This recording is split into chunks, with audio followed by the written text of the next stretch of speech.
আমার নাম সামির। মেয়ের মাত্র ১ মাস পার হতে না হতেই আমার ১৫ বছর বয়সী স্ত্রীর উদর কলসির মতো ফুলে ওঠে। কিছু বিশেষ পরিস্থিতির কারণে আমার খালাতো বোন, যে কিনা ১৫ বছরের এক কিশোরী, তাকে আমার বিয়ে করতে হয়েছিল। যদিও তার বয়স ছিল ১৫, সে ছিল যৌবনে পরিপূর্ণ।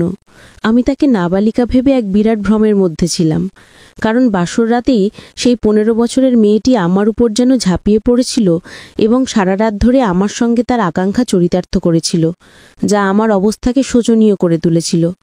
বাসর রাতে আমার নবপরিণীতা স্ত্রীর এমন তীব্র আকাঙ্ক্ষা দেখে আমিও নিজে বিস্মিত হয়েছিলাম যে একজন ১৫ বছরের মেয়ের মধ্যে এত প্রবল চাহিদা কিভাবে থাকতে পারে।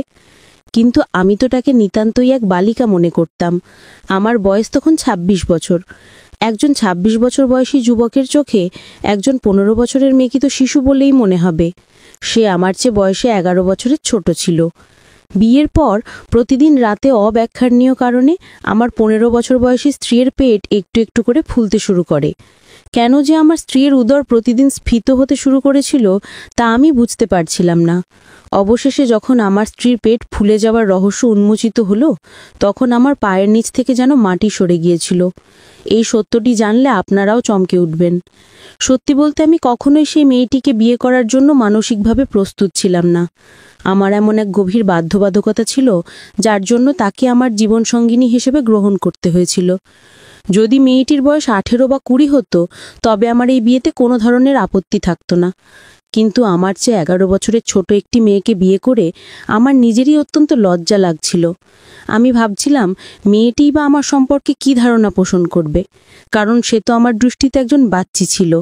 এমনকি বাসর রাতে যে কক্ষে আমার স্ত্রী অপেক্ষা করছিল, সেই ঘরের ভেতরে প্রবেশ করতেও আমার খুব সংকোচ হচ্ছিল। কিন্তু পরিস্থিতির চাপে আমাকে সেই কক্ষে যেতেই হয়েছিল। তবে বাসর রাতে আমি উপলব্ধি করলাম যে মেয়েটির চিন্তাভাবনা আমার ধারণার চেয়ে সম্পূর্ণ ভিন্ন ছিল। সে আমার সঙ্গে সম্পর্ক স্থাপনের জন্য পুরোপুরি প্রস্তুত হয়ে বসেছিল। যখন বাসর রাতে আমি ঘরের ভেতরে প্রবেশ করি, তখন আমি পূর্বেই মনস্থির করেছিলাম যে আমার স্ত্রীর সঙ্গে ততক্ষণ পর্যন্ত কোনো সম্পর্ক স্থাপন করব না, যতক্ষণ না সে ১৮ বছরে পদার্পণ করছে। কারণ ১৮ বছরের কম বয়সী কোনো মেয়েকে বিয়ে করা আইনত একটি গুরুতর অপরাধ। আমার মনে এই ভয় কাজ করছিল যে যদি কেউ আমার বিরুদ্ধে থানায় গিয়ে অভিযোগ করে যে আমি একজন ১৫ বছরের নাবালিকাকে বিয়ে করেছি, তাহলে আমার কারাবাস নিশ্চিত। এই সমস্ত বিষয় মাথায় রেখে আমি আমার স্ত্রীর থেকে এক নির্দিষ্ট দূরত্ব বজায় রেখে চলতাম। কিন্তু আমার স্ত্রী আমার সঙ্গে মিলিত হবার জন্য অধীর আগ্রহে অপেক্ষা করত। তার সেই আকুলতা দেখে মনেই হতো না যে সে একজন ১৫ বছরের কিশোরী। আমি যথাসম্ভব তার থেকে নিজেকে সরিয়ে রাখতাম। এমনটা নয় যে আমার মধ্যে কোনো উত্তেজনা কাজ করতো না। সে ১৫ বছরের হলেও আমার যথার্থ স্ত্রী ছিল, তাই তাকে দেখলে আমার শরীরেও তীব্র উত্তেজনা হতো। কিন্তু আমি অনেক কষ্টে নিজেকে সংযত রাখতাম। সত্যি বলতে খালার বাড়িতে এসে হয়তো আমি জীবনের সবচেয়ে বড় ভুলটা করেছিলাম। আমার খালার বিয়ে হয়েছিল এক ধনী পরিবারে, কিন্তু হঠাৎ করেই আমার খালু মারা যান, যার ফলে আমার খালা একেবারে একা হয়ে পড়েন। আমার খালার একমাত্র সন্তান ছিল একটি কন্যা। খালা অনেক কষ্ট করে একাই তার মেয়েকে লালন পালন করেছিলেন। আমার খালার মেয়ের নাম ছিল রিনা পারভিন। আমরা ৩ ভাই ছিলাম, আর আমাদের সংসার খুব কষ্টে চলত। আমার বাবা অসুস্থতার কারণে প্রায় অচল হয়ে গিয়েছিলেন, তাই তিনি কোনো কাজ করতে পারতেন না। তিনি সর্বদাই অসুস্থ থাকতেন। আমি ছিলাম বাড়ির ছোট ছেলে। আমার চেয়ে বড় ২ দাদা ছোটোখাটো কাজ করে কোনো মতে সংসার চালাতো। আমার বড় দাদার বিয়ে হয়ে গিয়েছিল এবং আমরা ২ ভাই অবিবাহিত ছিলাম। আমি পড়াশোনায় কিছুটা ভালো ছিলাম, এমনকি আমার কয়েকজন বন্ধু দুবাই গিয়ে চাকরি করত। ইচ্ছা করলে আমিও তাদের সঙ্গে দুবাই পাড়ি দিতে পারতাম, কিন্তু আমার ভাবনা ছিল দেশেই যদি কোনো কাজের সন্ধান পেয়ে যাই, তবে আর বিদেশে যাব না। তারপর একদিন আমার খালা মাকে ফোন করে বললেন, সামিরকে আমার কাছে পাঠিয়ে দাও। আমি তো একা থাকি, সামির তো এখনো কোনো কাজ পায়নি, আমার এখানে থেকে চেষ্টা করুক, আর আমারও একটু অবলম্বন হবে। খালার কথা শুনে আমি তার বাড়িতে থাকার জন্য চলে গেলাম, কারণ খালার বাড়ি ছিল শহরের দিকে আর আমাদের বাড়ি ছিল গ্রামে। গ্রাম থেকে কোনো কোম্পানিতে চাকরি পাওয়া খুবই কঠিন। এই ভেবে আমি খালার বাড়িতে চলে যাই। তখন আমার বয়স ছিল ২২ বছর। আসলে আমার ছোট খালার সঙ্গে আমার মায়ের সম্পর্ক ছিল খুবই ঘনিষ্ঠ। ২ বোনের মধ্যে দারুণ মিল ছিল। তাই খালা যখন আমাকে তার বাড়িতে থাকার জন্য ডাকলেন, তখন আমি ও মা কেউই আপত্তি করতে পারিনি, কারণ খালা আমাদের আর্থিকভাবে অনেকবার সাহায্য করেছিলেন। আমি যখন খালার বাড়িতে থাকতে যাই, তখন আমার খালাতো বোনের বয়স ছিল মাত্র 11 বছর, অর্থাৎ রিনার বয়স তখন খুবই কম। সে একদমই একটা শিশু ছিল, কিন্তু রিনা দেখতে অসম্ভব সুন্দরী ছিল। সে ছোটবেলা থেকেই খুব মিষ্টি চেহারার অধিকারী ছিল। সেখানে যাওয়ার পর আমি তাকে একটা ছোট শিশুর মতো কোলে তুলে আদর করতাম এবং তাকে শিশু মনে করে তার গালে স্নেহ চুম্বনও করতাম, কারণ তখন আমি স্বপ্নেও ভাবতে পারিনি যে মেয়েটিকে আমি শিশু ভেবে নিজের কোলে বসলে আদর করছি, সেই মেয়েটিই একদিন আমার অর্ধাঙ্গিনী হবে।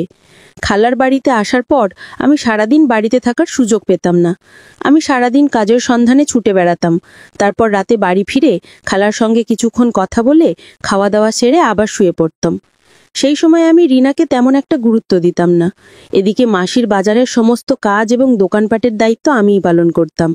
কিন্তু রিনাকে স্কুলে নিয়ে যাওয়া এবং স্কুল থেকে ফিরিয়ে আনার কাজগুলো আমার খালাই করতেন, কারণ আমি চাইলেও খালার এই কাজগুলো করে দিতে পারতাম না, যেহেতু আমি সারাদিন কাজের খোঁজে বাড়ির বাইরেই থাকতাম। এভাবে খালার বাড়িতে থাকতে থাকতে আমার প্রায় 4 বছর কেটে যায়। এই 4 বছরে আমি একটা ছোটোখাটো কোম্পানিতে চাকরিও পেয়ে গিয়েছিলাম। সেখানে কাজ করে আমি যে বেতন পেতাম, তার অর্ধেকটা বাবা মায়েকে পাঠিয়ে দিতাম, আর বাকি অর্ধেকটা আমার নিজের খরচের জন্য রেখে দিতাম।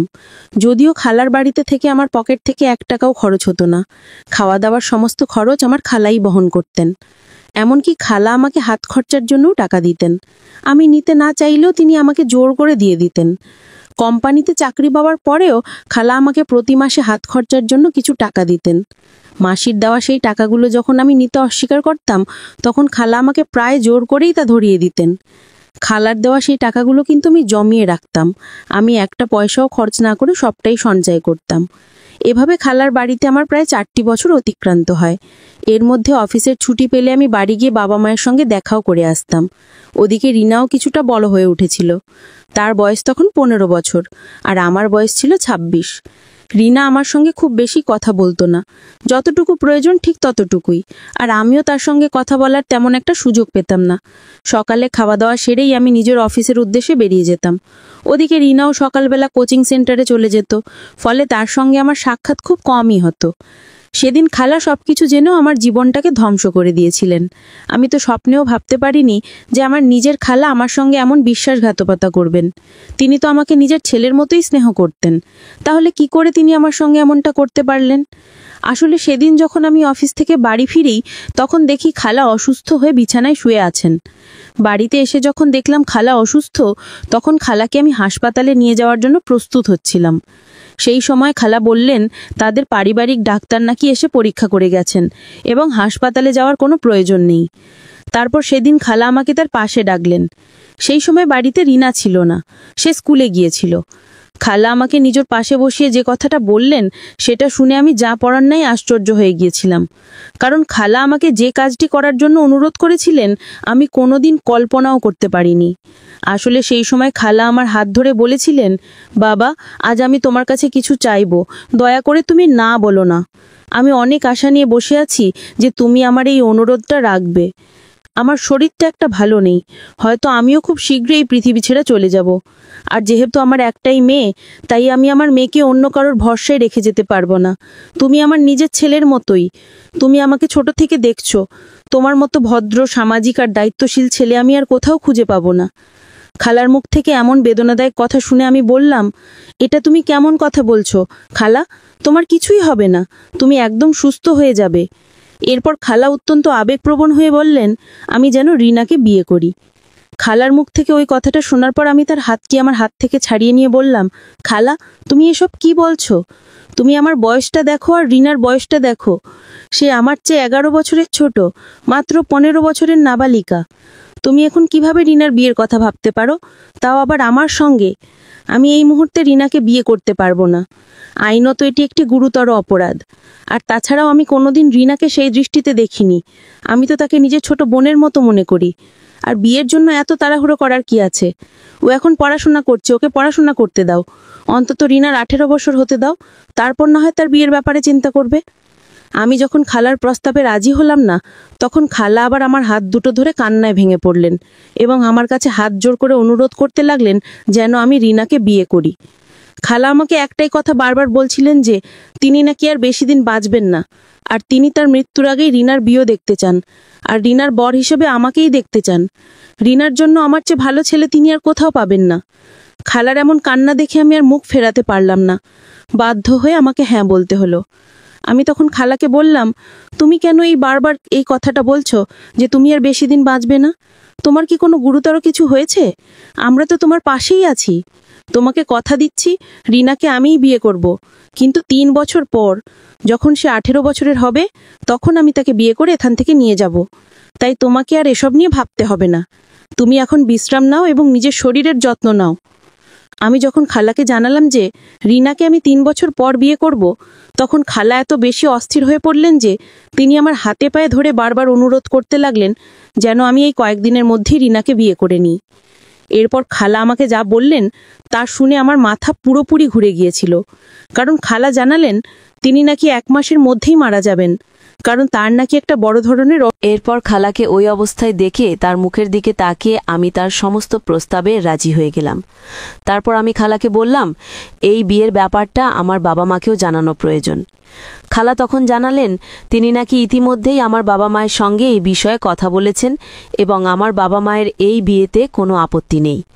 শুধু তাই নয়, খালা এও বললেন যে রিনার নামে যা সম্পত্তি আছে তার কিছু অংশ নাকি রিনাকে বিয়ে করার পর আমার নামে করে দেবেন। আমি তখন খালাকে বললাম, ওইসব করার কোনো প্রয়োজন নেই, কারণ আমি তো সম্পত্তির লোভে রিনাকে বিয়ে করতে রাজি হইনি। আমি শুধুমাত্র আমার খালার মায়াভরা মুখের দিকে চেয়ে রিনাকে বিয়ে করতে সম্মতি জানিয়েছিলাম। যদিও আমার তখন বিয়ে করার কোনো ইচ্ছাই ছিল না। আমার স্বপ্ন ছিল চাকরি করে টাকা পয়সা জমিয়ে একটি ছোট বাড়ি কিনব এবং তারপর বিয়ের বিষয়ে ভাবব। কিন্তু আমার সামনে যে এমন পরিস্থিতি তৈরি হবে তা আমি কখনো কল্পনাও করিনি। খালার জায়গায় অন্য কেউ থাকলে হয়তো আমি এই বিয়েতে কোনোভাবেই রাজি হতাম না, কিন্তু যেহেতু আমি খালার বাড়িতে 4 বছর ধরে ছিলাম এবং খালা আমার ও আমার পরিবারের অনেক সাহায্য করেছিলেন, এসব কথা ভেবে আমি খালাকে না বলতে পারলাম না। আমি যখন এই বিয়েতে রাজি হলাম, তখন আমি খালাকে জিজ্ঞেস করলাম, রিনা কি এই ব্যাপারে জানে?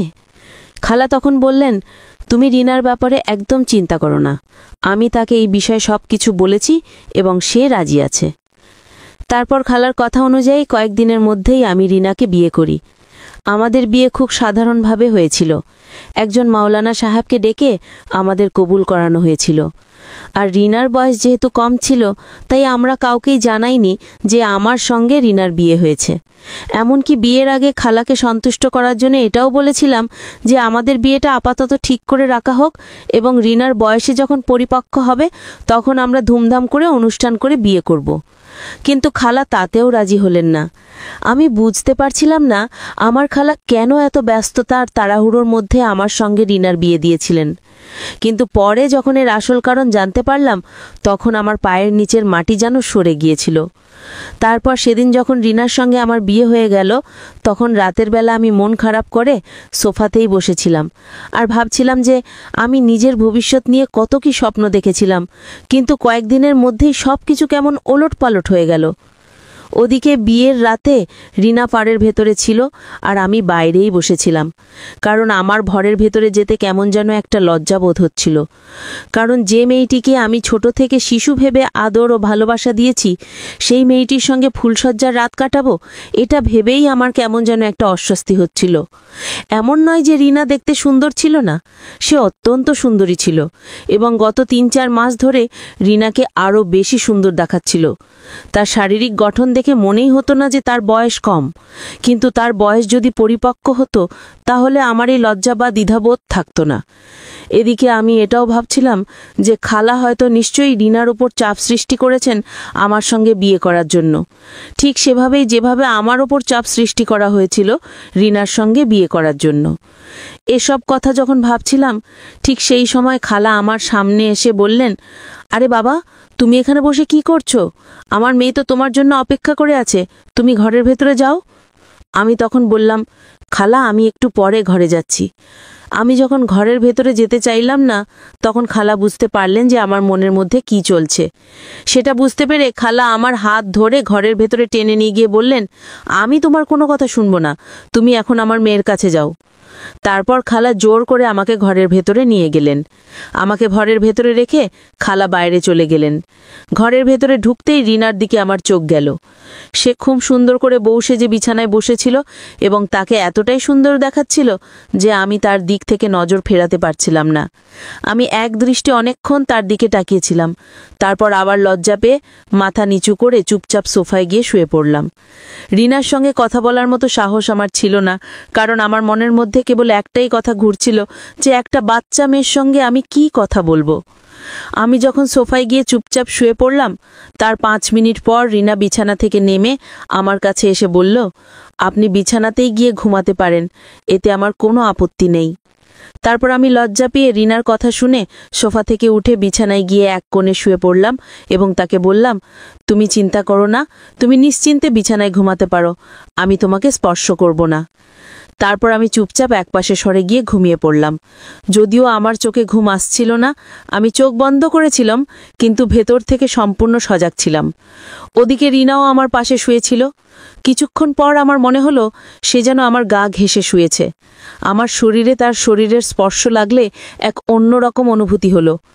আমি তখন নিজেকে সামলে নিয়ে তার থেকে আবার একটু দূরে সরে শুলাম, যাতে তার শরীরের স্পর্শ আমার শরীরে না লাগে। এর কিছুক্ষণ পর আবার মনে হলো সে যেন পুনরায় আমার গা ঘেঁষে শুয়েছে। আমি তখন অনেক কষ্টে নিজের আবেগ ও অনুভূতিকে দমন করে রেখেছিলাম, কারণ যতই হোক সে আমার স্ত্রী ছিল। কিন্তু আমি বিয়ের আগেই মনস্থির করেছিলাম যে যতদিন আমার স্ত্রীর বয়স পরিপক্ক না হবে ততদিন আমি তার সঙ্গে কোনো ধরনের সম্পর্ক তৈরি করব না।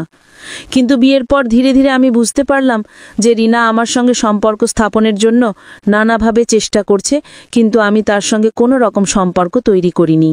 আমি যখন ঘরে থাকতাম তখন রিনা ইচ্ছে করেই আমার কাছে আসতো। আমি বুঝতে পারতাম সে আমার মনোযোগ পেতে চাইছে।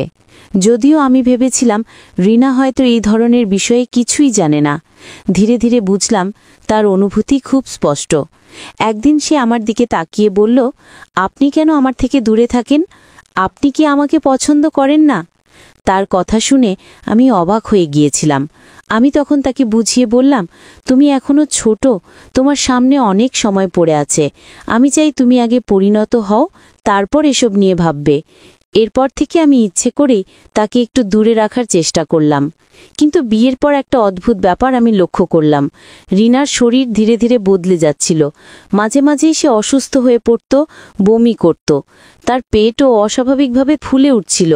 আমি খুব চিন্তিত হয়ে পড়লাম এবং খালাকে বললাম রিনাকে ডাক্তারের কাছে নিয়ে যেতে। কিন্তু খালা সবসময় বলতেন, ওর গ্যাস্ট্রিক হয়েছে, চিন্তার কিছু নেই। দিন দিন অবস্থার অবনতি দেখে আমি আর চুপ থাকতে পারলাম না। একদিন জোর করে রিনাকে ডাক্তারের কাছে নিয়ে গেলাম। ডাক্তার যা জানালেন তা শুনে আমি হতবাক হয়ে গেলাম। তিনি বললেন, রিনা ইতিমধ্যেই অনেক দিনের অন্তঃসত্ত্বা। আমি বিস্ময়ে খালার দিকে তাকালাম।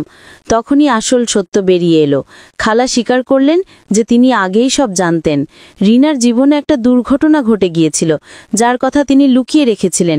সমাজের ভয়, লজ্জা আর মানসম্মানের কারণে তিনি কাউকে কিছু বলেননি, বরং সবকিছু গোপন রেখে তাড়াহুড়ো করে আমাকে রিনার সঙ্গে বিয়ে দিয়েছিলেন, যেন বিষয়টা চাপা পড়ে দেয়। সব শুনে আমি প্রচণ্ড রেগে গেলাম। আমি চিৎকার করে বললাম, তুমি আমার সঙ্গে এত বড় প্রতারণা করলে, আমার জীবনটা নষ্ট করে দিলে। রিনা চুপচাপ কাঁদছিল আর খালা হাত জোর করে ক্ষমা চাইছিলেন। কিন্তু তখন আমার রাগ আর দুঃখ সামলানো কঠিন হয়ে পড়েছিল। আমি সিদ্ধান্ত নিলাম আর এখানে থাকব না। কয়েকদিনের মধ্যেই বিদেশ চলে গেলাম, যেন এই সমস্ত দুঃখ আর প্রতারণার স্মৃতি থেকে দূরে থাকতে পারি। এই 15-20 দিনের মধ্যে খালা অনেকবার আমাকে ফোন করে কথা বলার চেষ্টা করেছিলেন, কিন্তু আমি আমার মোবাইলের সিম কার্ড পরিবর্তন করে ফেলেছিলাম, যাতে তারা আমার সঙ্গে যোগাযোগ করতে না পারে। তারপর আমি 2 বছরের ভিসা নিয়ে দুবাই চলে গেলাম। এই বিষয়ে আমি আমার বাবা মাকে কিছুই জানাইনি যে খালা আমার সঙ্গে কত বড় প্রতারণা করেছিলেন। আমি শুধু বাবা মাকে এটাই বলেছিলাম যে দুবাইতে একটি বড় কাজের সুযোগ পেয়েছি এবং 2 বছর পর আমি নিজের দেশে ফিরে আসব। দুবাই যাওয়ার পর আমি কোনোদিন রিনা বা খালার খোঁজখবর নিইনি, কারণ তাদের প্রতি আমার মনে প্রচণ্ড রাগ ছিল। দুবাইতে 2 বছর থাকার পর আমার চুক্তির মেয়াদ শেষ হলে আমি নিজের দেশে ফিরে আসি। দেশে ফেরার পর আমার কেন যেন একবার রিনার সঙ্গে দেখা করার ইচ্ছে হলো। তারপর একদিন সন্ধ্যায় আমি যখন রিনার বাড়ি গেলাম, তখন তাদের বাড়ির অবস্থা দেখে আমার পায়ের তলার মাটি সরে গেল। কারণ সেখানে গিয়ে আমি জানতে পারলাম আমার চলে যাবার 6-7 মাস পরেই রিনার মা মারা গেছেন। আর এই কথাটা রিনা আমার বাবা মাকে আমাকে জানাতে বারণ করেছিল। শুধু তাই নয়, খালার মৃত্যুর পর রিনা আমার বাবা মাকে নিজের ব্যাপারে সবকিছু সত্যি কথা জানিয়ে দিয়েছিল। আর রিনার গর্ভের সন্তানটি মৃত অবস্থায় জন্মেছিল। রিনার শারীরিক অবস্থাও খুব খারাপ ছিল, কারণ সে যক্ষ্মায় আক্রান্ত হয়েছিল এবং শুকিয়ে একেবারে হাড় ঝিরঝিরে হয়ে গিয়েছিল। তাকে ওই অবস্থায় দেখে আমার নিজেরই খুব কষ্ট হচ্ছিল। সেদিনও সে আমাকে একটাই কথা বলেছিল যে তার সঙ্গে যা ঘটেছিল সেটা সে স্বেচ্ছায় করেনি, সেই ছেলেটি তার সঙ্গে জোর করে খারাপ কাজ করেছিল। আমি সেদিন রিনাকে দেখার পর সবকিছু ভুলে গিয়ে তাকে ক্ষমা করে দিলাম এবং রিনাও আমাকে ক্ষমা করে দিল, কারণ সেদিন আমি তার কোনো কথা না শুনেই তাকে ওই অবস্থায় একা ফেলে দুবাই চলে গিয়েছিলাম। এরপর আমি রিনার ভালো জায়গায় চিকিৎসা করাই।